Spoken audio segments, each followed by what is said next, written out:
anaweza akafanya maamuzi. Kwa hivyo niseme kwamba niko tayari kuliko jana kupeleka mada ya leo, ambaye naomba turudie ile ya jana. Maana ile ya jana sauti ya maspika ilitukoroga akili. Sasa ni vizuri tukirudia mada hiyo. Dini ya kweli na uzima ni gani? Kati ya dini ambayo Waislamu wako nayo, watatueleza dini yao inaitwaje, ina uzima ama haina. Unafikiri kama mtu hajui nyinyi ni akina nani? Si lazima mumueleze Uislamu na uzuri wake. Na pia na sisi tuwaambie dini yetu ni gani. Msitusemee, msituambie, mtasikiliza tukisema, na kama ni ya uzima tutasema. Kwa hivyo mwenyekiti, mimi niko tayari kupeleka mada na hoja za vitabu bila kumtukana yeyote wala kumkejeli. Kwa hivyo mimi nafikiri mwenyekiti nimemaliza, na muda ni wako sasa. Utupe mwelekeo, mada hiyo inakubalika, na kama inakubalika tuipeleke. Asante. Aya, hiyo ndio introduction au mkadima. Kama tulivyoelezea, hii ni mnakasha, ni masala debate, ni mradhara kwa lugha nyingine, ni mkutano wa kuelimishana. Hapa tunao mwalimu ambaye anaitwa Ndacha, kwa lugha nyingine anasema kama ni tegemeo la Kristo. Tegemeo la Kristo ama ni mwalimu katika Kristo. Na tunasitiza hapa ni mkutano wa amani, mkutano wa kuelimishana. Hii ni vita, lakini si vita vya kimwili, ila ni vita vya kiroho. Ni vita vya kiroho, vita vya kimaandiko. Ima maandiko imetolewa, itakuwa inaexplainiwa, inaelezewa. Jana tulipata msiba kidogo. Msiba wenyewe msiba wa vyombo. Kulikuwa na clash ya vyombo mbili ambao zile waves zinaingiliana, mashine zifanyi. Lakini leo ametarajia mwalimu hizi vyombo hajakuja navyo. Kwa hivyo inshallah bila kupoteza muda tutarudia mada ya jana. Mada jana itarejelewa. Ipi dini sahihi, ama ipi njia, ama ipi dini sahihi ya kufikisha mtu paradiso wa peponi au jana. Tutampa mwalimu Ndacha dakika 20 ali afunze, na naomba pande zote mbili walimu watumie lugha ya heshima. Hamna kejeli, hamna matusi. Hawa ni watu ambao wako tayari kuelimika. Karibu. Haya. Asante. Kwanza mwenyekiti, nafikiri ni vizuri kuambia walimu wa pande zote mbili ya kwamba ndani ya vitabu hakuna matusi. Matusi yanatoka kwa maneno ya walimu. Kwa hivyo mwalimu asitoe neno ambalo halijaandikwa, hilo inakuwa ni tusi. Lakini kama limeandikwa basi lisomwe. Kama limeandikwa lisomwe, kama limeandikwa kwenye kitabu chochote, isikizuii. Vitabu zisomwe, hakuna kuzuia vitabu. Visomwe. Sasa nataka nianze mada. Mada yangu ya leo, ama mada ya leo ni kati ya Waislamu na Wakristo. Nani ama akina nani wako kwenye dini ya kweli ya uzima? Hiyo ndio mada. Waislamu ni watu wanaofuata dini ya Uislamu, na Wakristo nao wanafuata dini yao, ndio waitwa Wakristo. Kwanza kitu cha kwanza, ndani ya vitabu kwanza nichukulie Biblia ya Kiafrika. Biblia ya Kiafrika 11 mstari wake ni 26. Kuna maneno ambaye nataka watu wajue. Jina Ukristo ni matendo walio nayo Wakristo, matendo yao. Lakini dini yao haiitwi Ukristo. Mnakosea sana mnapowawekea Wakristo dini inaitwa Ukristo. Haitwi hivyo. Nataka leo nimjue dini yetu ni gani. Msomaji soma kwanza. Inasemaje? 11:26 kitabu ni cha Wakorinto wa kwanza. Matendo ya Mitume. Teremka chini katika maelezo yake. Inasema hivi. Inasemaje? 11:26 kitabu ni cha Matendo ya Mitume. Sasa maandiko yanafundishaje kuhusu Kristo? Wakristo, Ukristo. Inasema hivi kwenye commentary yake. Matendo ya Mitume 11:26, Biblia ya Kiafrika. Ukristo ni Mungu kutuambia. Ni Wakorinto mwalimu. Ni Wakorinto. Wakorinto. Wakorinto. Gapi? 11 26. Ndio. Ni hiyo. Wakorintho wa kwanza 11:26. Inasema hivi. Inasemaje? Ukristo ni Mungu kutuambia katika Yesu Kristo. Unaona? Kwa hivyo Ukristo haupatikani bila Yesu Kristo. Hiyo ndio ile kitu ambaye mnafaa kuelewa. Ukristo unapatikana mtu akimpata Yesu Kristo ndio anapata Ukristo. Kwa hivyo dini maana yake nini? Msomaji, mwalimu, nisaidie Qur'ani 3:99. Inasema Qur'ani 3:99 inasemaje? Sema. Sasa hii ni Qur'ani. Si maneno ya Dasha wala ya Muislamu wako hapa 20. Ni Qur'ani. Sema, enyi watu wa kitabu. Kuna watu wanaitwa kitabu, watu wa kitabu, si Waislamu. Kidogo Paulo, twende polepole. Hapo haijasema Waislamu. Imesema watu wa kitabu. Watu wa kitabu. Enyi watu wa kitabu, twende. Kwa nini mnawazuilia watu? Kwa nini mnawazuilia watu na njia dini ya Mwenyezi Mungu? Sababu ya kutoa hiyo aya ni kwamba Qur'ani inakubali ya kwamba njia ni dini. Kwa hiyo tunaposema dini si lugha ya Kiswahili. Dini ni lugha ya Kiarabu. Katika Kiswahili inaitwa njia. Sasa tunauliza Biblia, njia ziko ngapi? Msomaji, mwalimu, nisaidie 16:25 Methali. Inasemaje? Iko njia ionekanayo kuwa sawa machoni pa mtu. Kuna njia inaonekana kuwa sawa machoni pa mtu, lakini mwisho wake ni njia za mauti. Mwisho wake ni njia za mauti. Alafu ile microphone imeanza tena kupungua. Sasa njia yake ni njia za mauti. Shikilia muda. Njia zake ni njia za mauti. Kwa hivyo kuna njia ionekanayo sawa machoni pa mtu, lakini mwisho ni njia za mauti. Kwa hivyo mimi siwezi kataa Waislamu hawako kwenye njia, siwezi kataa. Kile ambacho nakataa ni kuwa Waislamu njia yao si ya kweli na uzima, si ya kweli na uzima. Na kama si ya kweli na uzima, ina maana njia ya Waislamu ni njia ya mauti. Yaani mwisho ukimaliza kuwa Muislamu, finali jahannam halidina fiha abadan. Ukikaa hapa duniani ukawa Muislamu kwa miaka yako, ukimaliza ukaingia kwenye kaburi, siku ya kiyama ni jikoni na sio kula chips, ni kuungua moto wa jahannam. Kwa nini? Kwa sababu walikuwa kwenye dini isiyokuwa ya kweli. Na ili msemaji, mwalimu, ili Waislamu walithibitishia kwamba nimeongea uongo, naomba kuanzia Qur'ani suratul Fatiha mpaka suratul Nasi ipatikane aya moja inayosema Uislamu, maana Uislamu si ndio dini yenu, ni dini ama ni njia ya kweli na uzima. Yaani kutanyesha mvua ya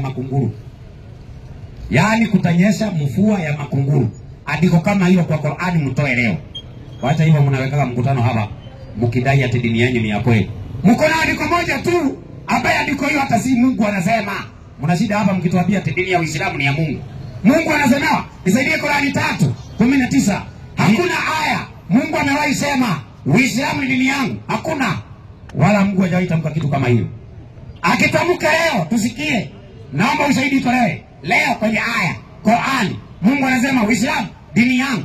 Tena Waislamu hata sauti ya Mungu hamjawahi kusikia, wala mtume wenu hajawahi kusikia. Soma msomaji. A'udhu billahi minash shaitanir rajim. Bismillahir rahmanir rahim. Soma vitu bali. Bila shaka nini? Dini ya haki mbele ya Mwenyezi Mungu ni Uislamu. Ni Mungu anasema dini ya haki mbele yangu? Hapana. Anasemaje? Bila shaka dini ya haki mbele ya Mwenyezi Mungu ni Uislamu. Kwa hivyo ni mtu anasema, ndio anasema Uislamu ni dini ya nani? Ya haki. Ya nani? Ya Mwenyezi Mungu. Lakini Mungu hasemi ni yangu. Hapana. Anasemewa.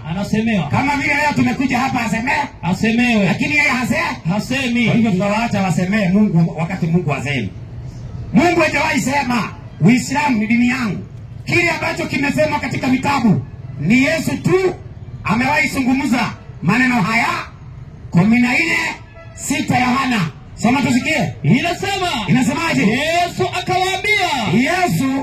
akawaambia, mimi ndimi njia. Rudia. Mimi ndimi njia. Yesu anasema mimi ndimi njia. Anasema mimi ni njia, kweli na uzima. Kwa hivyo wale wanafuata Yesu wanafuata njia ya kweli ya Mungu ya uzima. Paulo 12:6. Yohana, rudia. Yesu akawaambia, mimi ndimi njia, kweli na uzima. Kwa hivyo wale wanafuata Yesu wanafuata njia ya kweli ya uzima. Sasa naomba andiko lipatikane leo. Wanaofuata Uislamu wanafuata njia ya kweli ya uzima. Utasikia tu Uislamu ni njia iliyonyooka. Sasa kunyooka inakuwa ya kweli? Ikinyooka hata hii unaona kama haijanyooka hii. Sasa inakuwa ya Mungu hii. Si hii barabara inapita magari. Sasa naomba haya leo ipatikane. Uislamu ni njia ya kweli ya uzima. Tutaacha Wakristo, tunatoka Ukristo na tunakuja tutakuwa Waislamu. Lakini bila hiyo haya abadan hatuwezi. Msomaji, mwalimu, nipe Qur'ani 5:35. 5:35 kitabu ni cha Qur'ani. Twende vitu mama. Inasema hivi, mimi nishasema tunaitwa Wakristo, tunafuata Kristo. Kristo ni njia. Sasa kujeni mseme si njia wakati nimetoa haya ni njia.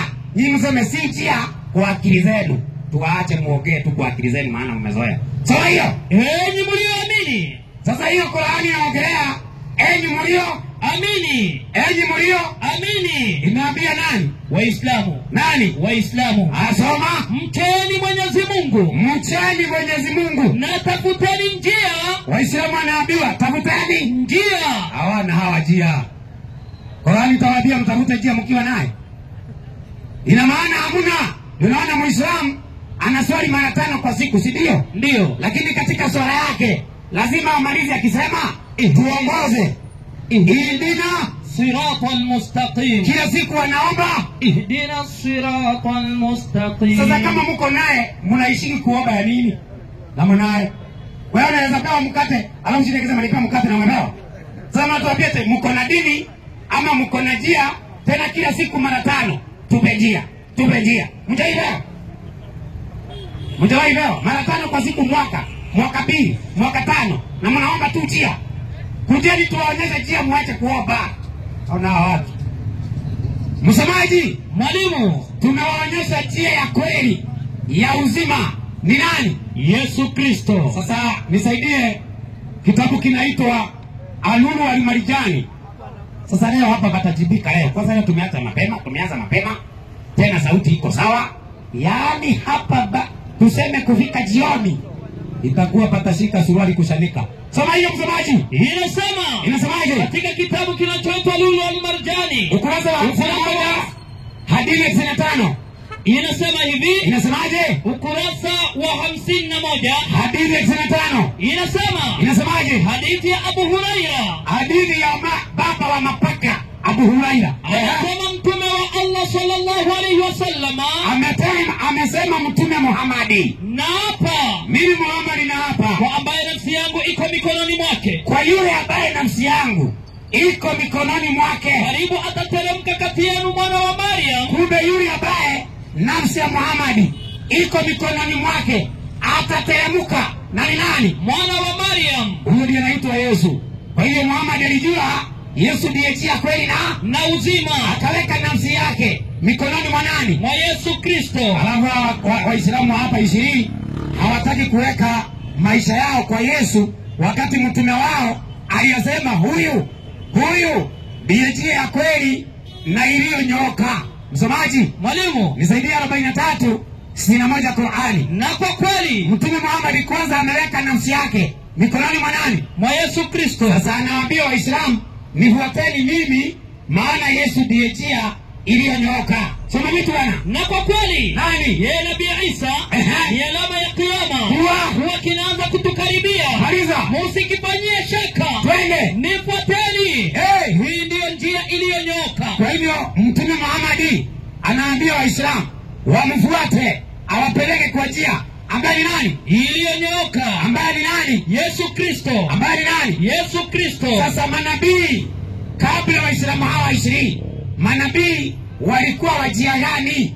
Hakuna nabii wa Mungu amewahi kuwa Muislamu, haipo. Mnakuja kusilimisha manabii wa Mungu na kuwafanya Waislamu kwa hii Qurani yenu. Hii Qurani tukisema leo isisomwe, hiyo dini yenu inakufa na inazikwa kwa kaburi ya sahau. Na huku mnadai ati mnaamini vitabu. Ati sisi Waislamu tunaamini vitabu, tunaamini manabii. Sasa kama manabii waliotangulia kabla Muhammad kufika vitabu vyao vimewaita Uislamu? Hakuna. Musa hajawahi sema mimi ni Muislamu au nimesilimu. Daudi hajawahi sema mimi ni Muislamu ama nimesilimu. Yesu hajawahi sema mimi ni Muislamu ama nimesilimu. Muhammad alipokuja na dini yake ya Uislamu akawasilimisha manabii wa Mungu wakiwa kwa kaburi. Unaona Uislamu uko kwa Qurani. Nje ya Qurani Uislamu haupo. Ninaahidi leo kusilimu. Ninaahidi leo kusilimu. Ikipatikana aya kwenye Torati, ikipatikana aya kwenye Zaburi, ikipatikana aya kwenye Injili ya kwamba Uislamu ulikuwepo wakati huo, leo nakuwa Muislamu. Naahidi mbele ya Mungu. Lakini kwa sababu najua Uislamu umetoka wapi, ulianza lini, ndio sababu ya kuuliza swali hilo. Msomaji, Mwalimu, chukua Biblia ya Kiafrika, African Bible, ukurasa wa 2216. Nisomee komentari yake. 2216. Hey! Uislamu ati nini? Uislamu ati nini? Uislamu ni neno la Kiarabu. Soma kwenye maneno ya Uislamu. Uislamu ni dini iliyoanzishwa, ni dini iliyoenea. Inasema Uislamu ndio ni dini iliyoenea duniani, ni dini iliyoenea duniani, iliyoanzishwa. Rudia. Iliyoanzishwa. Rudia. Iliyoanzishwa. Rudia. Iliyoanzishwa na nani? Na mtume. Wewe na Mungu. Na mtume. Na Mungu. Na mtume. Nani? Nabii wa Kiarabu. Nani? Nabii wa Kiarabu. Nani? Muhammad. Ambaye Mungu alianzisha wapi? Uislamu umeanzishwa na Muhammad. Founder wa Uislamu ni Mtume Muhammad. Mtume Muhammad ndiye founder wa Uislamu. Msomaji, Mwalimu, Qurani 12 mstari wake wa 19. Soma komentari yake. Inasema, ninasema ili tufike jioni. Hapa kuna mchezo. Hapa ni hoja juu ya hoja. Jibu hoja. Unajua mimi nimezoea wapi Ukristo ni dini. Mimi najua hiyo ndio kitu mtashinda hapa. Mimi hiyo siko, kwa hiyo nishawaambia tunamfuata Yesu. Nishatoa aya. Yesu ni njia, kweli na uzima, na mimi nafuata Yesu. Naomba haya leo ndio niwe Muislamu. Uislamu ni dini ya kweli ya uzima. Mimi sikatai ni dini, lakini si ya uzima. Soma andiko. Unaona nini? Kuuzana kulikuwako zaidi ya miaka 1400 kabla ya kuja dini ya Kiislamu. Kabla ya kuja dini ya Kiislamu. Kabla ya kuja dini ya Kiislamu. Aliyokuja nao miaka 1400 kabla ya kuja dini ya Kiislamu. Kabla ya kuja dini ya Kiislamu. Aliyokuja nao. Rudia. Aliyokuja nao. Rudia. Aliyokuja nao. Nani? Nabii Muhammad. Alafu mtu akuja sema ati Yesu Muislamu. Wewe subutu leo kusema Yesu ni Muislamu tukiwa hapa. Mimi yule ambaye naruhusu mseme ya kwamba ni Waislamu na kuna aya kwamba walisilimu. Qurani 72 anzia mstari wake ni wa kwanza. A'udhu billahi minash shaitanir rajim. Twende. Qul uhiya ilayya. Sema. Imefunuliwa kwangu ya kuwa nini? Kundi moja la majini. Kundi moja la majini. Twende. Nilisikia Qur'ani likasema, hakika tumesikia Qur'ani ya ajabu. Kwa hiyo inaongoza katika uongofu. Maliza. Kwa hiyo tunaiamini. Majini wakaamini Qur'ani. Soma mstari wa 14. Nasi majini wamo miongoni mwetu waliosilimu. Nimewapa ruhusa leo hapa Injili. Mkiweka mkutano, ambieni watu wasilimu kama majini. Si kuambia watu ati Yesu ni Muislamu. Yesu amewahi kusilimu. Ati Daudi ni Muislamu. Daudi amewahi kusilimu. Hata Muhammad mwenyewe hajawahi silimu. Na ninaomba andiko leo, Muhammad amewahi silimu. Na aliyemsilimisha nani? Naomba leo. Muhammad mwenyewe hajawahi kusilimu. Yeye alisilimisha bibi yake Bi Khadija. Yeye alimsilimisha ili Khadija akawa Muislamu wa kwanza. Msomaji, Mwalimu, maisha ya Mtume Muhammad, ukurasa wa 18. Imani ya kweli mpaka mfuate Yesu kama manabii wote. Manabii wote walikuwa na roho wa Kristo. Soma hiyo. Basi Muislamu wa mwanzo kabisa ulimwenguni ni nani? Ni mwanamke Bi Khadija. Bi Khadija binti Khuwailid. Kwa hivyo Muislamu wa kwanza ulimwenguni nani? Mwanamke. Ati nani? Mwanamke. Anaitwaje? Bi Khadija. Anaitwaje? Bi Khadija. Kwa hivyo mwanzishi wa Uislamu ni Muhammad. Akamsilimisha nani? Mke wake na majini. Chungeni sana kuongea vitu kama hivi tukiwa karibu. Chungeni sana. Ninawaambia vizuri sana. Mchunge sana. Atakusema hivi, Yesu ni Muislamu. Yesu Muislamu. Ati Daudi. Msemaji? Mwalimu, Matendo ya Mitume 7:38. Hata Musa hajawahi kanyaga kwa msikiti. Kwanza msikiti umeanza juzi. Manabii wakivuka leo, wapata hii msikiti mmeweka hapa 20. Watashangaa ni vitu gani? Hawakuacha. Soma hiyo. Inasema hivi. Twende. 7:38 Matendo. Inasema Musa huyo. Inasema Musa huyo. Ndiye aliyewaambia Waisraeli. Twende. Bwana Mungu wenu Maliza. atawainulieni nabii katika ndugu zenu. Twende. Kama mimi. Twende. Msikieni yeye. Yeye ndiye aliyekuwa katika kanisa jangwani. Waislamu wanaenda kanisa? Hawaendi. Musa alikuwa katika kanisa wapi? Jangwani. Alafu hata Waislamu wakuja juzi, wakuja watuambie, Musa ni Muislamu. Wakati kule jangwani alikuwa na kanisa. Msomaji? Mwalimu, Qur'ani 62:3 inasemaje? Na amemleta kwa wengine miongoni mwao walio bado kuungana nao. Nao ndio sisi. Nani? Waislamu. Ati nani? Nao ndio sisi. Naomba Waislamu mkono juu, Waislamu mkono juu. Waislamu mkono juu. Kama ni Waislamu soma. Nao ndio hao. Soma nao ndio sisi. Nani? Waislamu tuliokuja nyuma. Kwa hivyo walikuja nyuma. Sasa kama Waislamu walikuja nyuma, waliokuwa kabla yenu ndio mkuje, walikuwa nani? Alulu Al-Marjani ukurasa wa 54. Marjani. Ukurasa wa 50. Nawaambia hivi, kama mtakubali tufanye muhadhara huu kwa hoja, tutawabatiza wote. Kabla wale watakataa kwa nguvu, tutawabatiza wote, hakuna mmoja atabaki. Soma hiyo. Khadija radhiallahu anha twende, akaondoka naye mpaka kwa Waraka bin Nawfal. Ndio. Ibn Wafil. Twende. Ibn Asad. Ibn Abdul Uzza. Twende. Mtoto wa ami yake Khadija. Maliza. Alikuwa mtu aliyeingia katika Ukristo. Kumbe huyo Waraka alikuwa ameingia katika Ukristo.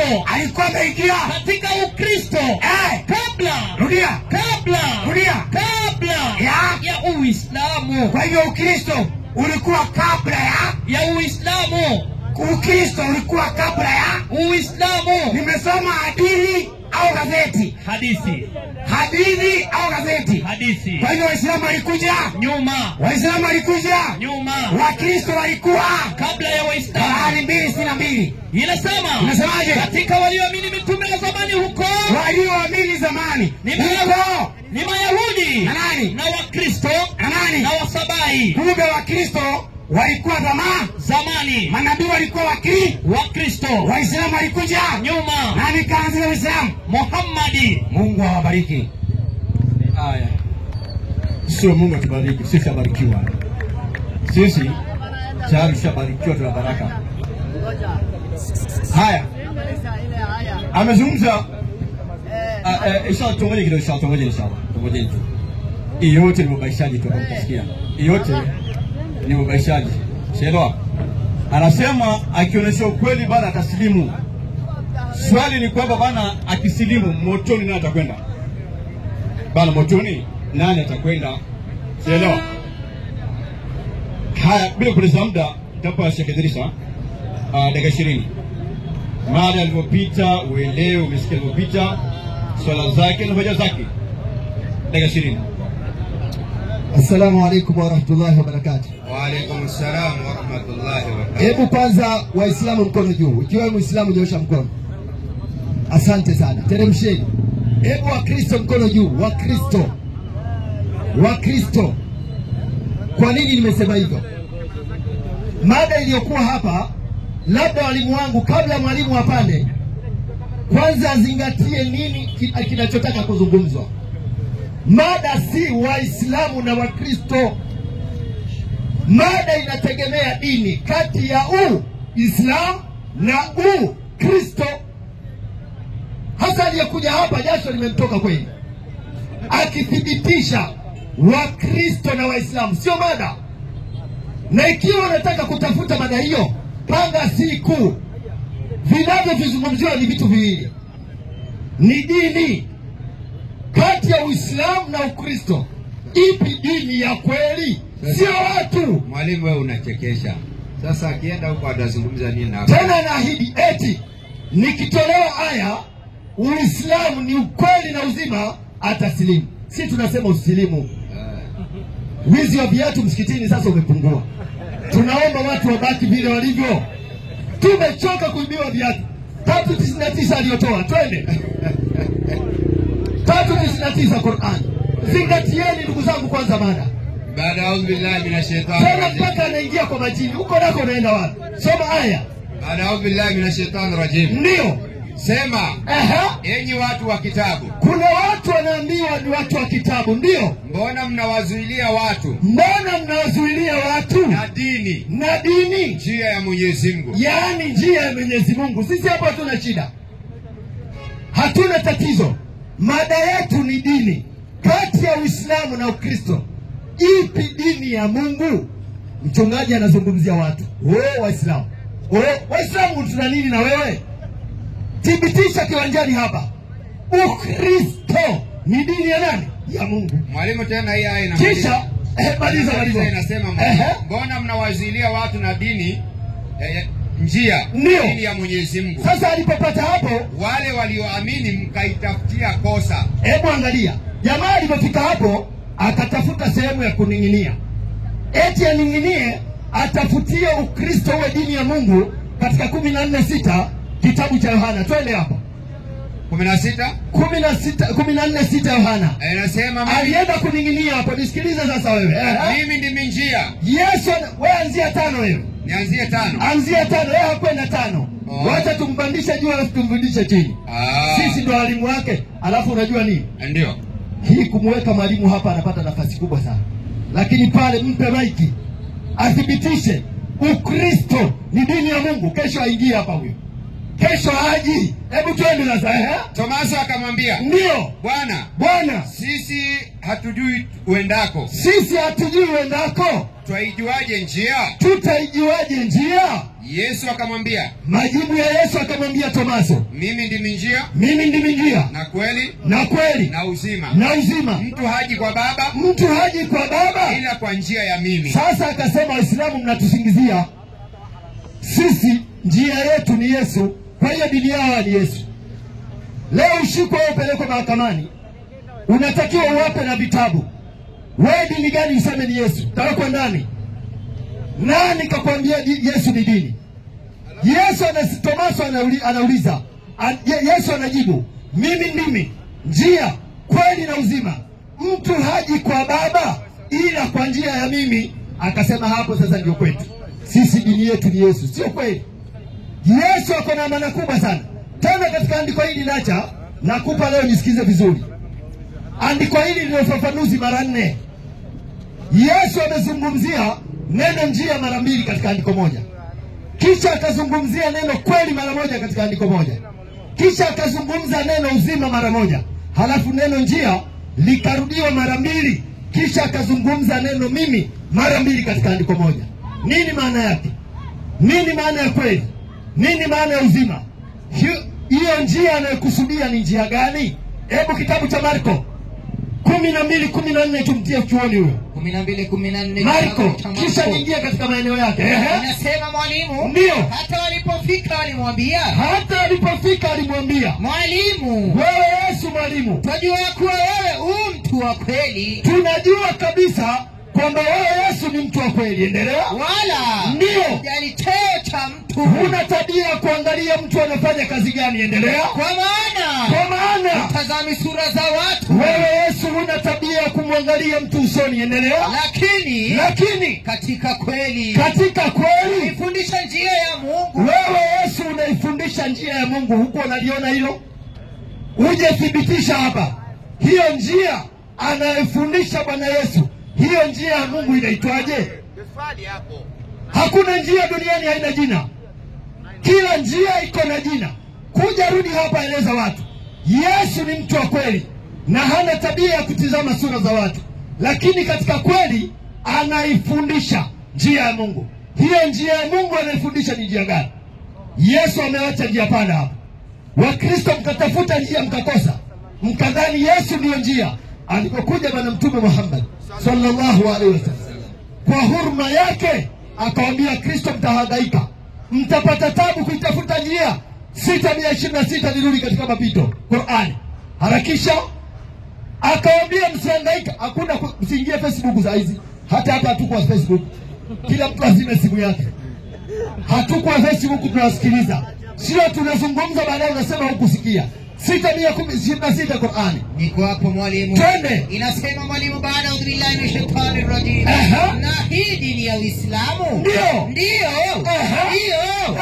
ya Mola wako iliyonyooka. Waislamu takbir. Wewe unafikiri andiko hili lingepatikana kwa Biblia? Tungelala sisi tunaishi nyumba za mabati. Mungu anasema hii dini ya Uislamu ndiyo njia ya Mola wako iliyonyooka. Yesu anasema yeye ndiyo njia, kweli na uzima. Mtu haji kwa Baba ila kwa njia ya mimi. Hiyo njia inaitwaje? Kuja waambia watu hapa. Kuuzana kulikuweko kabla ya miaka 3000 kabla ya kuja dini ya Kiislamu. Ndugu yangu ameenda mpaka Tanzania. Nashangaa leo anakuja kutoa neno mdomoni mwake eti kunasibisha Uislamu alianzisha ni Muhammad. Ameenda mpaka Tanzania. Tunajua labda safari hii imemfunza Kiswahili, aje akiwa kidogo anajua Kiswahili. Yaani mpaka leo kuanzisha na kuja nayo hajawahi kujua. Huo mwamvuli huo. Juzi alikuja nayo Salim Deda, leo alikuja nayo Abrahman. Umwamvuli haukuwa. Kuna neno kuanzisha. Kuanzisha ni kitu kipya. Mfano, leo nisikanyage, sio? Naomba nisikanyage. Kuanzisha na kuja nacho ni vitu tofauti. Hata vitabu hivyo jana ulikuja nazo, leo tena ulikuja navyo, havikuwa. Kuna neno kuanzisha. Tunaposema sisi Uislamu ni dini kongwe, tuna ushahidi wa kutosha. Qur'an sura ya 2 213. Twende haraka haraka. Tunaposema Uislamu ni dini kongwe, tuna ushahidi wa kutosha kabisa. Tena anasema wapi Musa Muislamu? Nakuja huko. Twende sasa. 2 mwalimu. 213. 213. Changamsha mkono. Baada ya billahi na shetani rajim. Ndio. 213 Qur'ani. Niko hapo mwalimu. Inasemaje? Baada ya billahi na shetani rajim. Ndio. Watu wote ndio walikuwa dini moja ya haki aliyokuja nayo Nabii Adam. Subiri sasa. Qur'ani inathibitisha kwamba watu wote walikuwa wa dini moja aliyokuja nayo Adam. Sasa tafuta katika watu, kabla ya Adam kulikuwa na nani? Uje useme hapa. Lakini kama Adam ndio mtu wa kwanza, yeye ndio kaja na dini ya Uislamu. Tena dini yenyewe ni ya haki. 3:19 Qur'ani. Niingie katika mashimo yake, harakisha.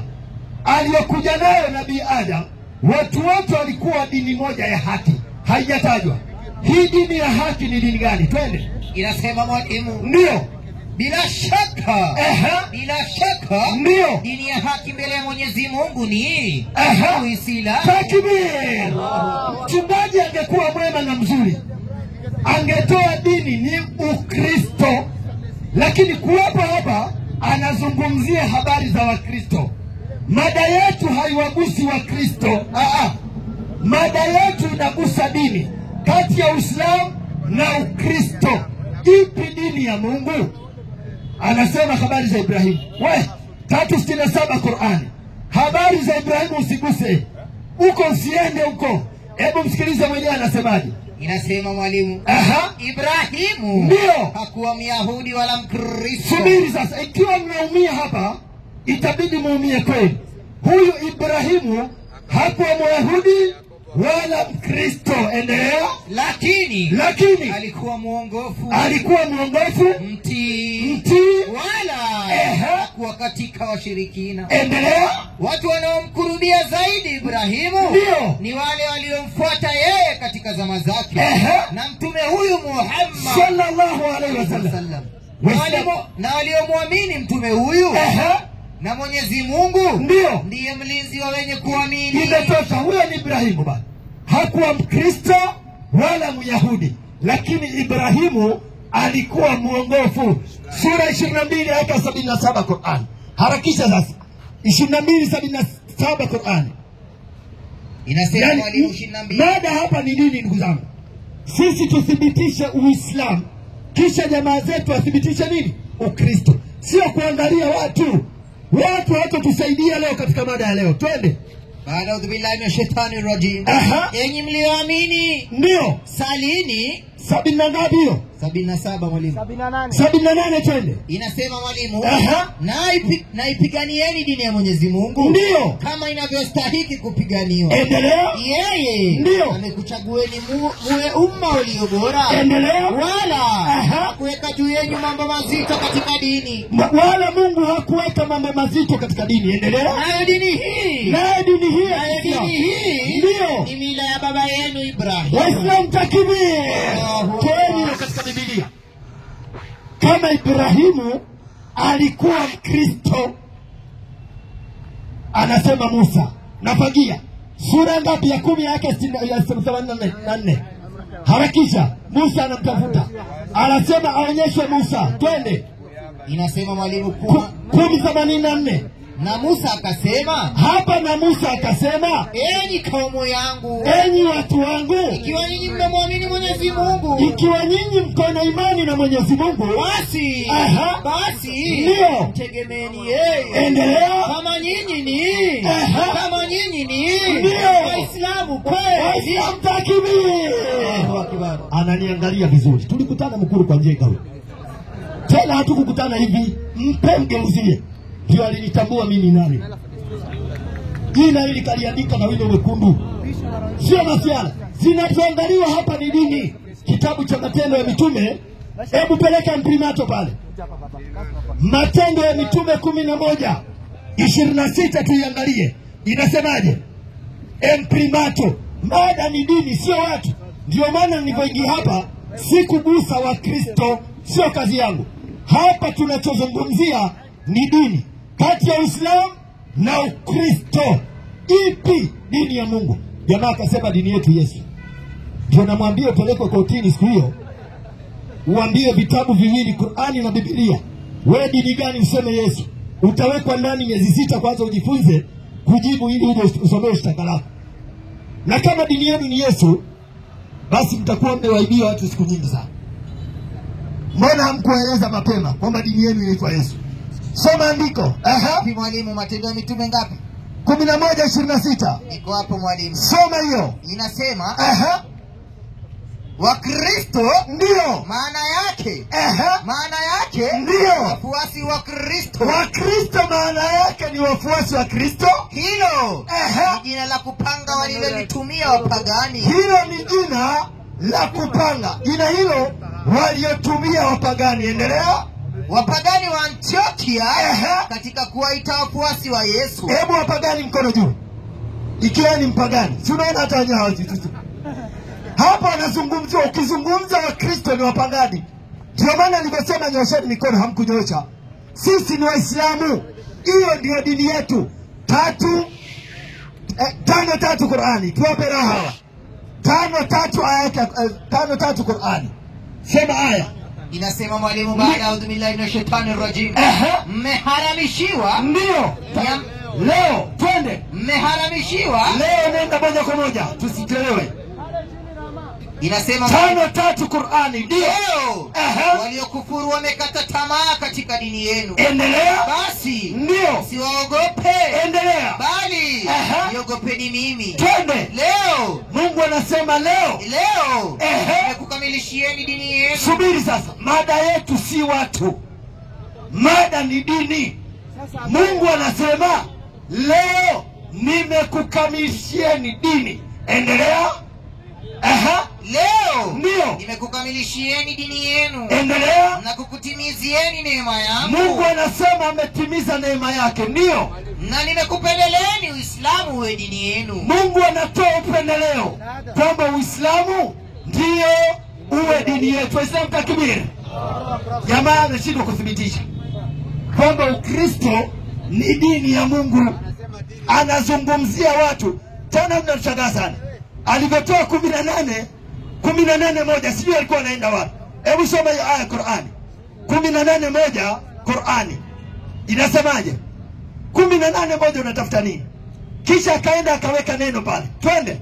Inasema mwalimu, sifa zote njema ndio zinamstahikia Mwenyezi Mungu. Teremka. Ambaye amemteremshia mja wake Nabii Muhammad sallallahu alaihi wasallam. Endelea. Kitabu kitukufu hiki. Endelea. Wala akikifanyia kuwa na upogo. Tenge. Upogo tenge. Teremka. Inaendelea kisema kimetengenea vizuri. Ndio. Ili kiwaonye watu adhabu kali tokayo kwake Mwenyezi Mungu. Endelea. Na kiwape habari njema wale wanaoamini ambao ndio wanafanya vitendo vizuri. Endelea. Ya kwamba ndio watapata malipo mema. Endelea. Wakae humo katika malipo yao milele. Endelea. Na kiwaonye wale wanaosema Mwenyezi Mungu amejifanyia mtoto. Basi imetosha. Ndugu zangu, juu ya Uislamu kuwa dini, sisi hatuna shaka kwamba hii ndiyo dini iliyotoka kwa nani? Kwa Allah tabaraka wa taala. Jamaa zetu na wao wathibitishe kwamba Ukristo ni dini ya nani? Ya Mungu, lakini wameshindwa kuthibitisha. Ndio maana sisi Waislamu hatuna shaka tunapofuata Uislamu ambao ni dini. Sisi Waislamu, Mungu anatuambiaje katika sura 43 aya ya 68? Hapo sasa wanazungumzia watu, sio dini. Baada ya kufuata mfumo huu wa dini ya manabii, sisi watu, nini kinaendelea baada ya maisha haya? Soma aya sasa. Inasema mwalimu, baada audhu billahi minash shaitani rajim. Twende. Enyi waja wangu mlio wazuri. Hapa sasa haizungumziwi dini, wanazungumziwa watu. Endelea. Hamtakuwa na hofu siku hiyo wala hamtahuzunika. Endelea. Waja wangu ambayo waliziamini aya zetu ndio na walikuwa Waislamu kamili. Hebu Waislamu mkono juu, waangalie hao. Na walikuwa Waislamu. Endelea. Ingieni bustanini. Waislamu baada ya maisha haya tuna maisha mengine ambayo hapa si dini. Baada ya kuifuata dini, Waislamu Mungu anawaahidi kwamba baada ya maisha haya kuna maisha mengine ambayo ni maisha mazuri ya kuingizwa peponi. Endelea. Ingieni bustanini. Tuingie bustanini, yani peponi. Ndio. Nyinyi na wake zenu mtafurahishwa humo. Basi baada ya kuifuata dini tuna mahali tunaenda. Ndio maana Yesu akawalenga Wakristo akawaambia kama kuna mahali mnaenda nyinyi nendeni. 3:23 aya ya 43 kitabu cha Luka. Yesu aliwajua hawa kwa sababu Yesu ni Muislamu. Waislamu wanapofuata mfumo wa dini wa manabii kuna mahali amewaandalia na hapo ni peponi. Sikiliza Yesu anasemaje. 3:23 inasema mwalimu. 23:43 kitabu cha Luka 23:43 inasema mwalimu. Twende. 43 inasemaje? Yesu akamwambia, ndio, amin nakuambia leo hivi. Yesu anamwambia yule jamaa, leo hivi utakuwa pamoja nami peponi. Waislamu peponi, Yesu peponi, Wakristo mbinguni. Alijua hili, ndio maana hakushughulika na hilo. Lakini sisi Waislamu hatuna shida. Hebu Qur'ani sura 30 aya ya 30 maliza hapo. Inasemaje? 30. Sisi hatuna shida. Sisi ni Waislamu watu. lakini kuna chombo tunachokipata kinaitwa Uislamu, dini. Hapa hakuna stori ya mtu, lakini hawa Waislamu wanapofuata chombo hicho wana uhakika wa kuishi maisha mazuri baada ya maisha haya. Waislamu wote wapi? Peponi. Endelea. Al-Karim 30:30 inasemaje? Baada ya billahi na shetani rajim. Twende. Basi uelekeze uso wako katika dini iliyo sawa sawa. Teremka. Ndilo vile Mwenyezi Mungu alilowaambia watu. Endelea. Yani dini hii ya Kiislamu. Hapa inazungumzwa dini.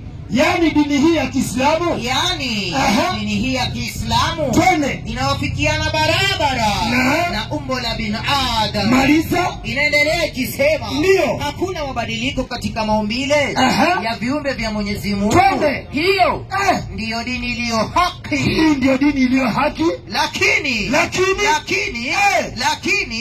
watu wengi hawajui. Watu wengi wanaojua Uislamu mkono juu. Wanaojua kwamba Uislamu ndio dini ya haki. Mungu anasema wasiojua Uislamu ni dini ya haki. Utaona mikono yao ikiwa wapi? Chini. Inna lillahi wa inna ilayhi raji'un. Waislamu takbir. Hiyo ndio dini yetu na tunajivunia kwa Waislamu. Wabillahi tawfik. Aya. Allah anaelezea wa qul jaa al-haq wa zahaqa al-batil innal batila kana zahuqa. Waislamu Allahu akbar, Allahu akbar. La ilaha illa Allah, Allahu mtu kuna mtu kusilimu hapa hivi wapi? Kuna mtu mmoja kusilimu. Wewe usilimu nenda pale. Waislamu takbir. Ndio Allah asema wa qul jaa al-haq wa zahaqa innal batila kana. Wamemwelea mwalimu sasa ikabidi baada wasilimu. Na ndacha peka huko tayari pia silimu kaa pale wewe. Nani mngeta kusilimu na mkono juu? What? Mapasta vipi? Usikasiki kaka, ndo maandiko haya bwana. Ndio kakunja uso tu. Nani mwingine kusilimu na mkono juu? Sasa ndenda. Wasilimishe kisha ndacha simame dakika 10 alafu mwalimu aingie. Assalamu alaikum wa rahmatullahi wa barakatuh. Waislamu takbir. Mbona Waislamu tuko bari? Takbir! Hawa wanakuja kusema tumekuja kupinga Uislamu. Uislamu sio dini ya Mungu na watu wanasilimu. Inna lillahi.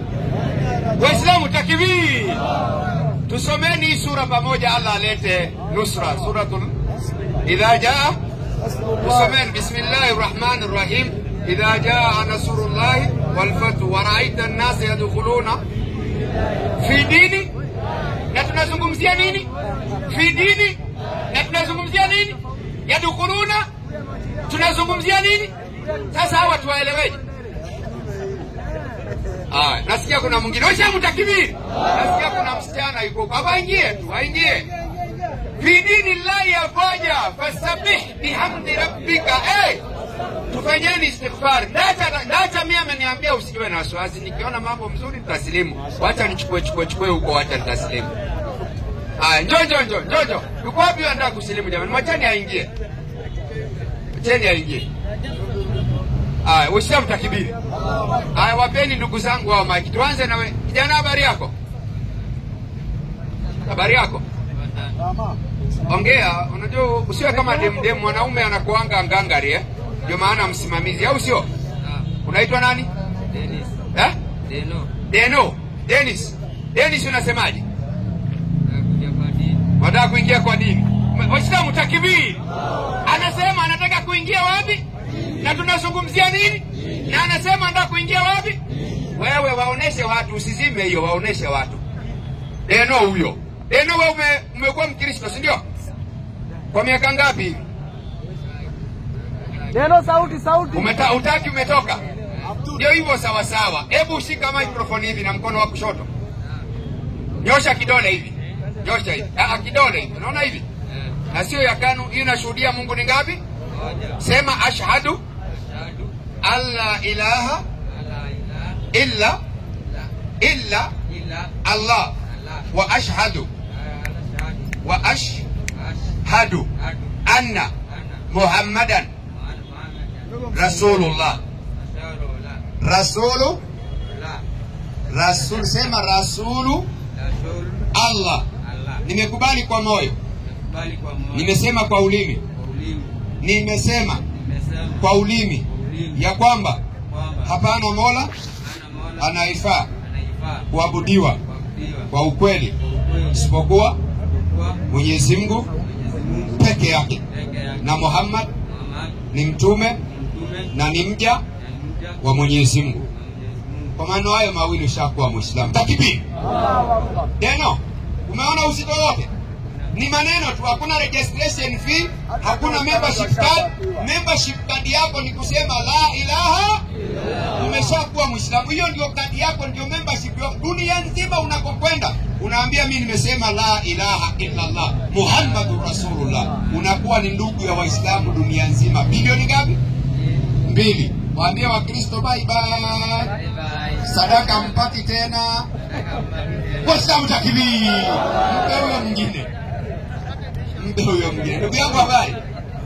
Na wewe unaitwa nani? Victor. Victor, na wewe unasemaje? Wataka kusilimu? Hebu Waislamu ngoja, Waislamu takbir. Hebu tusikie anasemaje. Victor, unasemaje? Atapewa. Victor, sauti koa bana. Nataka kusilimu nikuwe Muislamu. Unataka kusilimu ukuwe Muislamu. Umelazimishwa. Hawa wapasta wanasema ati Uislamu sio dini ya Mungu. Unawaambiaje? Ambia Uislamu ni dini ya Mungu. Takbir! Neno shika mic na kushoto, rudia. Nyosha hii. Rudia maneno haya. Ashhadu alla ilaha illa Allah wa ashhadu anna Muhammadan Rasulullah. Nimekubali kwa moyo, nimesema kwa ulimi ya kwamba hapana mola anaifaa kuabudiwa kwa ukweli isipokuwa Mwenyezi Mungu peke yake, na Muhammad ni mja na ni mtume wa Mwenyezi Mungu. Waislamu takbir. Kadhalika tunaamini Yesu mwana wa Mariamu au Isa ibn Maryam ni mtume wa Mwenyezi Mungu, ni Rasulullah, si ibnullah wala si Allah ilaha. Hapana, ni mja, ni mtume aliyezaliwa na Mariamu. Alafu mtu anasema dini yangu Yesu. Mariamu anauliza umebeba nini? Dini ya Wakristo. Inna lillahi. Mariamu ako na mimba, dini ya wapi? Naingia kwa kitu. Wallahi kala anam balhum wadhal. Subhana. Nani Mariamu uko na nini? Dini ya watu. Umebeba nini? Dini ya watu. Alafu dini ya watu dini ya watu inalia. Inna lillahi. Tena wanatuambia Yesu alikufa. Kwa hivyo dini ya watu ilifanyaje? Kwa hivyo hawa wana nini? Mwalimu, jina. Ndio hiyo. Nitawapa majina. Uislamu takbiri. Waislamu, kabla sijawapa hao ndugu zetu majina, tuko katika Ramadhani 10 la pili ambalo ni bora kuliko 10 la mwanzo. 10 la tatu ni bora na Lailatul Qadri kabla ya Waislamu. Tunaombeni hapa mchana. Allah khairan. Inshallah sina mengi ya kuelezea. Nadhani pia Ndasa nafahamu. Tuna mwalimu wetu Musa pia hali yake si nzuri. Ndio tunamwangalia. Adilifu ilikuwa dakika 10, lakini namuongeza Ndasa dakika 4 extra. Tuongezea kisha mwalimu akisimama anazungumza dakika 10. Ndasa karibu.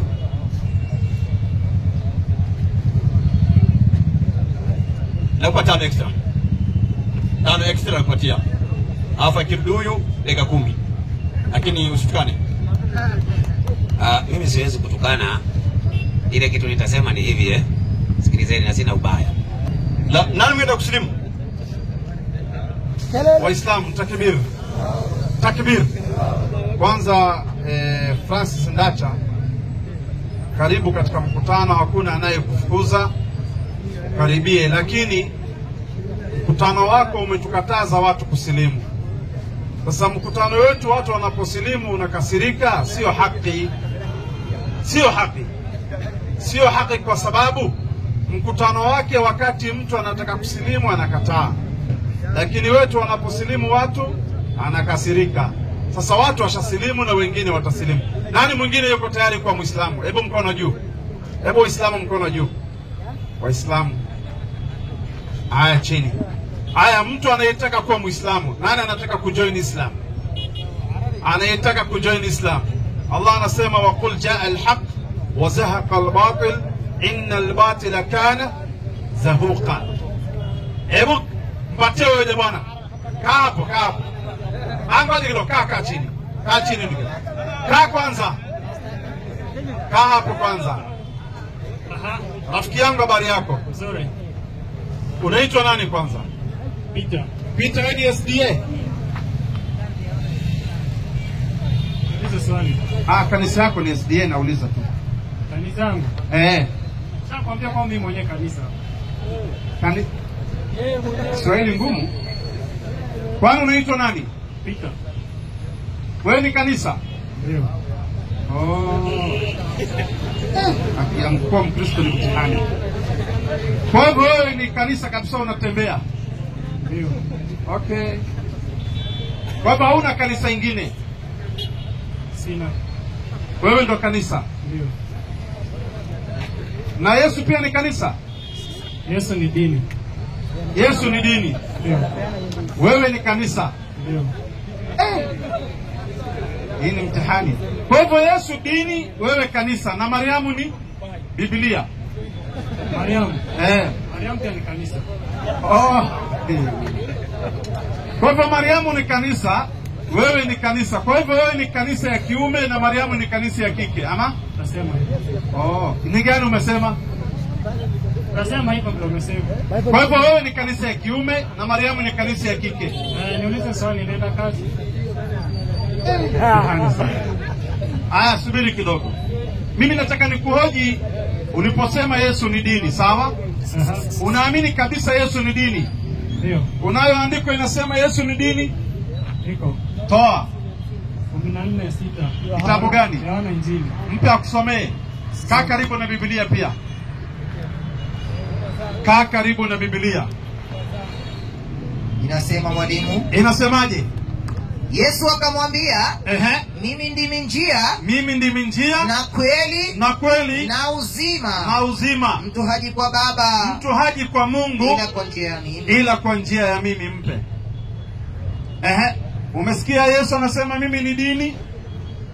Ama mimi ndo nimesikia vibaya? Amesema yeye ni njia. Hajasema yeye ni dini. Lakini dini na njia kwani ina utofauti gani? Kuna tofauti kubwa sana. Hakuna. Kwenye Qur'ani ina tofauti. Maana yake ukisema dini hiyo ni Kiarabu, ukisema njia ni Kiswahili. Okay, na hii inapita hapa ni nini? Ni njia tu, ina maana yake. Kwa hivyo hii pia ni dini. Ni njia, barabara. Umesema dini, njia maana yake ni dini. Ndio. Yesu aliposema mimi ni njia, alikuwa anamaanisha barabara tukanyage Yesu? Alikuwa anamaanisha dini. Alikuwa anamaanisha dini. Ndio. Okay. Nipe aya sasa. Yesu alikuwa anamaanisha yeye ni dini. Leta hiyo aya sasa. Kwenye Qur'ani yenu. Kumbe Yesu yuko ndani ya kitabu gani? Nataka nikupe maana ya njia ndio uelewe vyema. Hiyo maana ya njia, si Yesu amesema yeye ni njia ambaye ni dini. Sasa leta hiyo andiko inasema mimi ni njia ambaye ni dini ndani ya Biblia. Njia ambaye ni dini. Soma 3:99 Qur'ani. Kwa hivyo ukiulizwa kitu ndani ya Bible unaenda kwa Qur'ani. Ili uelewe, maana uelewe maana ya njia ni nini. Kwa hivyo kwa Biblia hakuna. Kwa Biblia yani ni synonym, nikisema nasema hivi. Ni synonym. Yesu aliposema mimi ndimi njia, alisema ndani ya Qur'ani au alisema ndani ya Biblia? Alisema kwa Biblia. Sasa kwa hiyo Biblia ulituambia Yesu aliposema mimi ndimi njia ambaye ni dini, sawa? Kwenye kitabu gani? John, Biblia. Biblia. Kwenye hiyo John, sunitolee mahali sasa ana clarify, anasema mimi ni njia ambaye ni dini, ambaye sio barabara. Sasa nataka ajirudie wakati nakwambia ukweli. Wakati nakwambia maana ya dini ama asina. Kwa hivyo ukiulizwa kanisani maana ya dini unakimbia msikitini, sawa? Maana ya dini. Ukiulizwa kanisani, Yesu aliposema mimi ndimi njia, ukiulizwa maana yake hauwezi kuwajibu na Biblia mpaka uende msikitini ukope Qur'ani, sawa? Mimi nitawaambia vyema maana wataelewa. Haya, sawa, nimekubali Yesu ni dini. Sawa. Sasa hii yuko wapi Yesu? Yesu. Yesu kwa kila mahali. Sasa hii yuko wapi sasa hii tunavyoongea? Yuko hata hapa.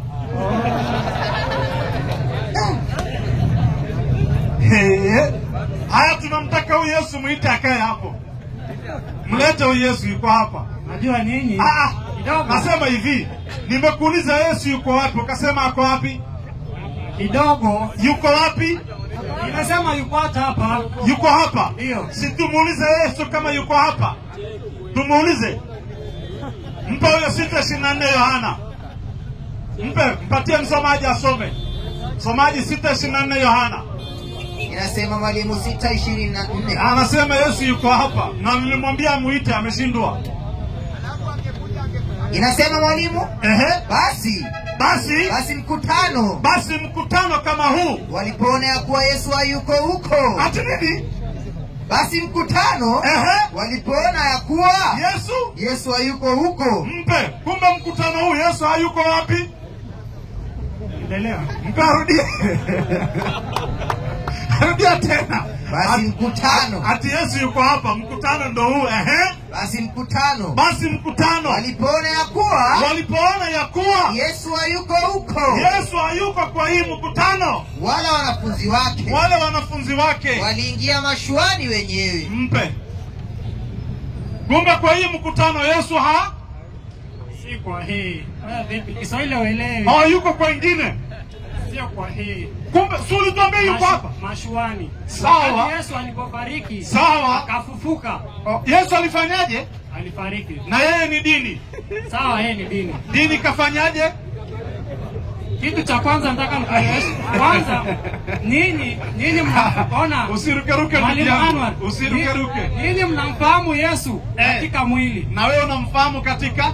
Mimi namfahamu katika mwili na pia namfahamu katika roho. Haya, subiri kidogo. Yesu alikuwa dini katika mwili au katika roho? Yesu alikuwa dini katika mwili ama katika roho? Alikuwa katika yote. Andiko.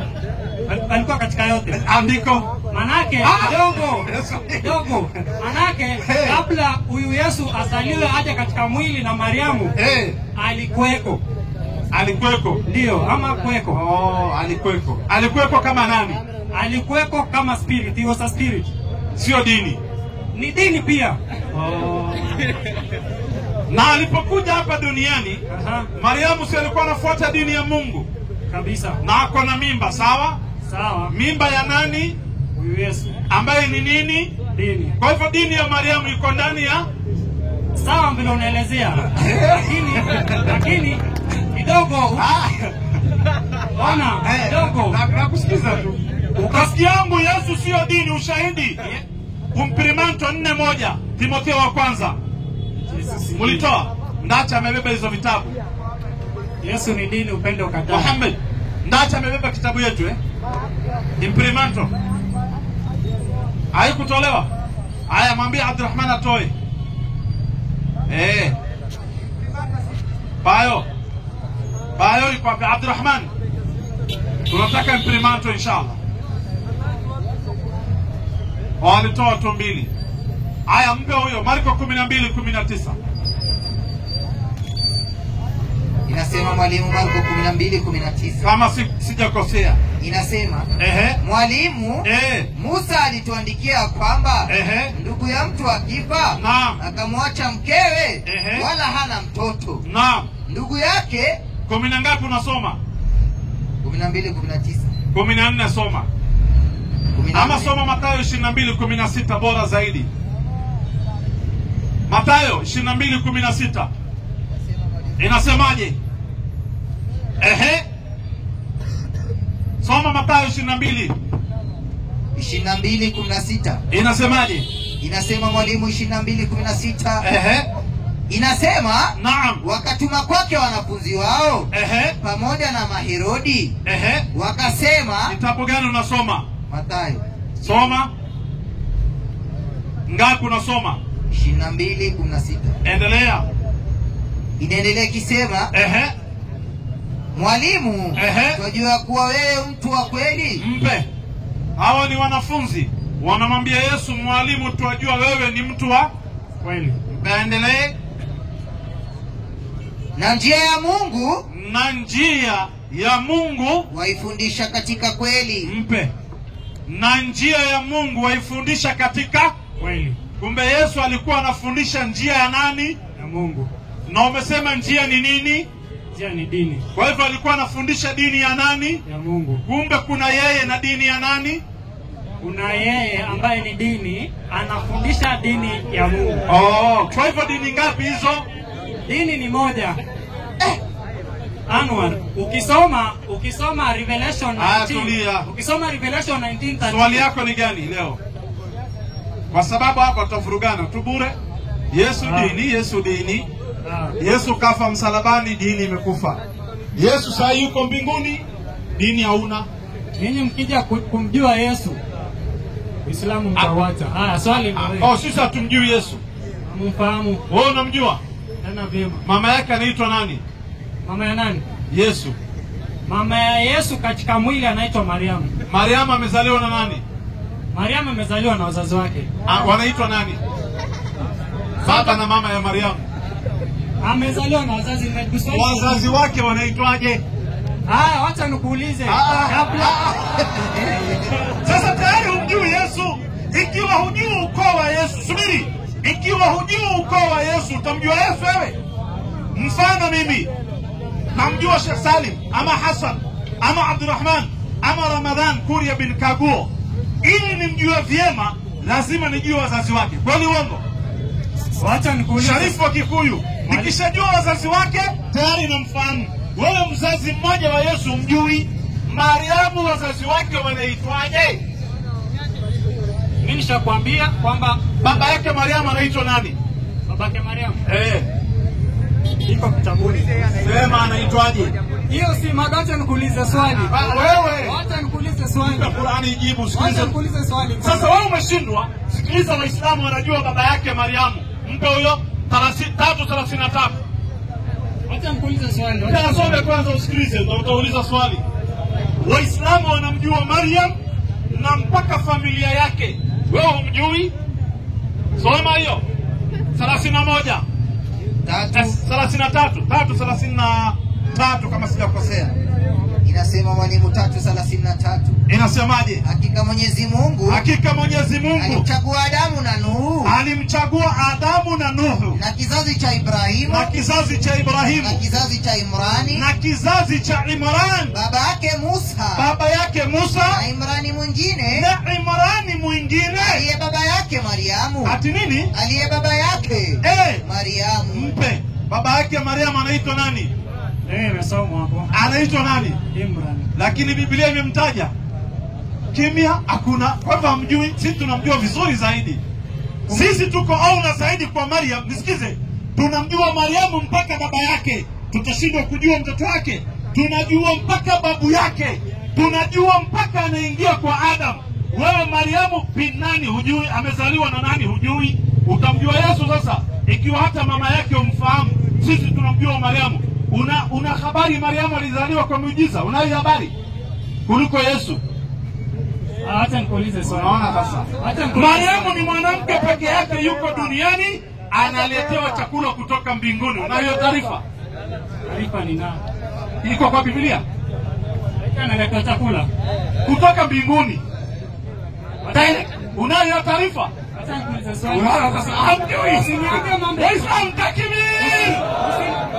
Hakuna Mkristo anajua Yesu kuliko Waislamu, hakuna. Hata yule Pope Francis subiri, hakuna duniani Mkristo anayemjua Yesu zaidi ya Muislamu, hakuna.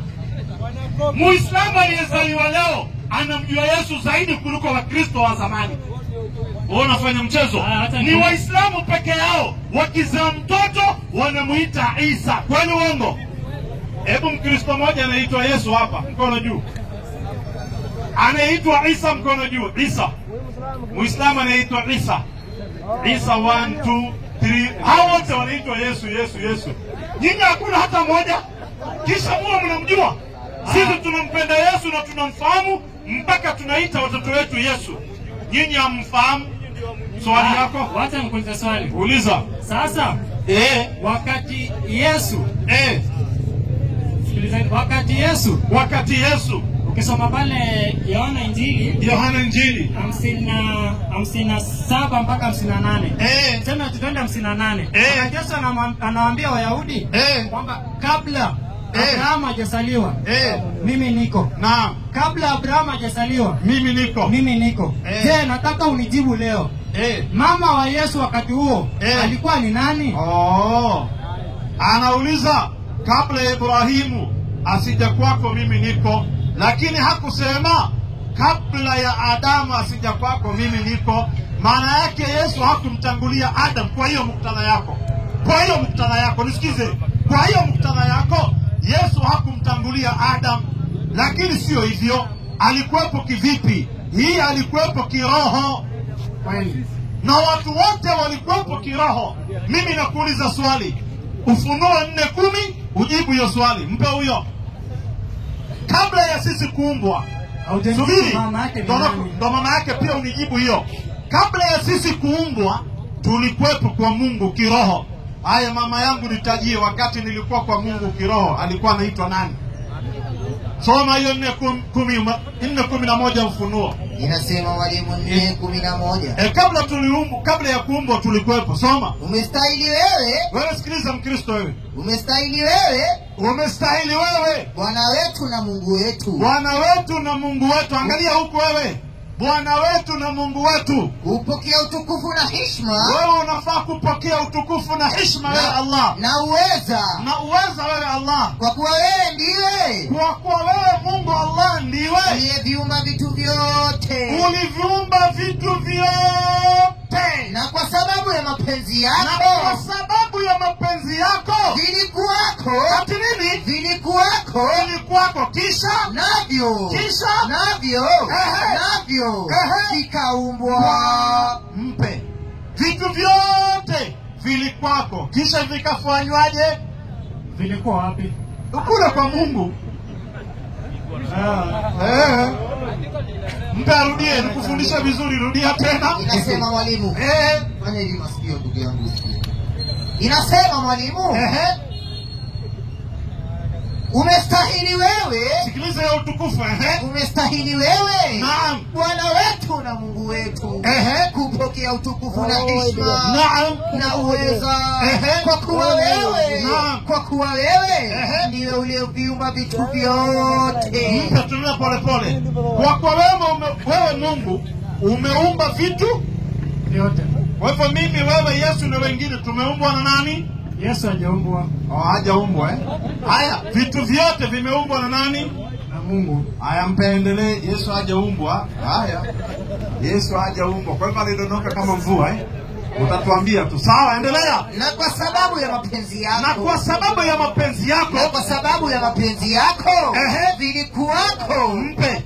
Kwa sababu ya mapenzi yako vilikuwepo. Mpe, navyo. Sio Yesu tu. Kumbe sote tulikuwepo. Endelea. Navyo. Baada ya kuwako. Navyo. Kisha. Vikaumbwa. Vitu vyote kwanza vilikuwepo. Kisha vikafanywaje? Vikaumbwa. Kumbe mimi na wewe tulikuwepo. Kisha tukafanywaje? Vikaumbwa. Na Yesu alikuwepo. Kisha akafanywaje? Hapo eleza Yesu amekuwepo akaumbwa. Yeye ndiye aliumba. Yeye mwenyewe ndiye aliumba.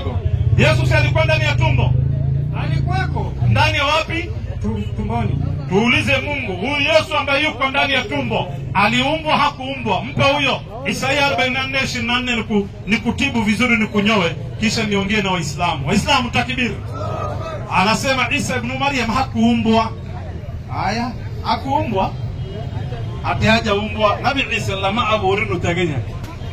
Mwalimu. Inasemaje? Bwana mkombozi wako. Bwana mkombozi wako. Bwana mkombozi wako. Yeye aliyekuumba tumboni. Asema hivi, mpe. Kumbe Mungu anaumba watu wapi? Kwa hivyo ukiona mtu yuko tumboni ameumbwa na nani? Si kila mtu unayemwona tumboni. Umesikia kila mtu hapo? Umesikia si kila mtu? Nasema hivi, usitafsiri Biblia unavyotaka. Haijasema si kila mtu. Mpe arudie. Usisahau kwamba Yesu hajasaliwa na mwanamume moja kwa moja na Mariamu wakafanya tendo la ndoa. Kwani mwanamume wakafanya tendo la ndoa. Yesu amezaliwa kimiujiza. Elewa hiyo. Sawa. Asubiri kidogo. Yesu amezaliwa kimiujiza. Sawa, mpe. Kuzaliwa kwa miujiza ni uwezo ya nani? Mungu. Kwa hivyo Yesu ameuzaliwa kwa uwezo ya nani? Mungu. Kumbe sio mwenyewe amejiweza. Ni Mungu amefanyaje? Ni Mungu. Amemwezesha Mariamu azae nani? Yaani sasa azae Yesu. aje Mungu amemwezesha Mariamu azae nani? Yesu. Kwa hivyo Yesu amepatikana kwa uwezo ya nani? Kwa uwezo wa Mungu. Mungu hangetaka Yesu angepatikana? Mungu angetaka angepatikana. Angepatikana. Takbir! Takbir! Amenielewa. Takbir! Knockout hiyo, mpe next. Mpe boni. Swali msiharibu, mpe boni. Mpe boni ndio gani Waislamu.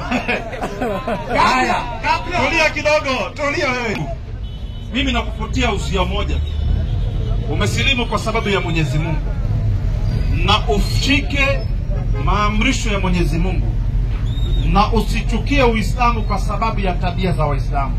Sisi ni binadamu kama binadamu wengine. Waislamu ni kama Wakristo. Wote wameamrishwa kumwabudu Mungu. Wakristo wakakataa, Waislamu wakaabudu Mungu. Sawa Sasa katika Waislamu kuna wengine bado wabishi. Kwa hivyo usiangalie tabia za Waislamu, angalia Mungu anasemaje. Sawa Unanisikia pia wewe? Siku zote weka Mungu mbele. Ungependa jina gani? Jina nani? Muhammad. Takbir! Anaitwa Muhammad. Muhammad jina ya baba yako anaitwa nani? Muhammad Odhiambo. Haya, na wewe ungependa jina gani rafiki yangu? Nani? Moha. Ndio Moha sijui. Moha. Moha. Jina inaitwaje? Jina ungependa? Muhammad. Baba anaitwa nani? Job. Unaitwa Muhammad Job. Job ni Ayub. Anaitwa Muhammad Ayub. Muhammad Ayub. Takbir! Yuko mwingine ungependa kuwa Muislamu? Achukue jina Muhammad ama Isa ama Musa ama Zakaria. Boni kusilimu ni kiyama tu. Huyu anaogopa kufunga, anapenda chakula. Huyu hawezi funga. Labda asilimu baada ya Ramadhani. Huwezi funga. Kisha mimi naongea na Waislamu dakika moja. Waislamu takbir!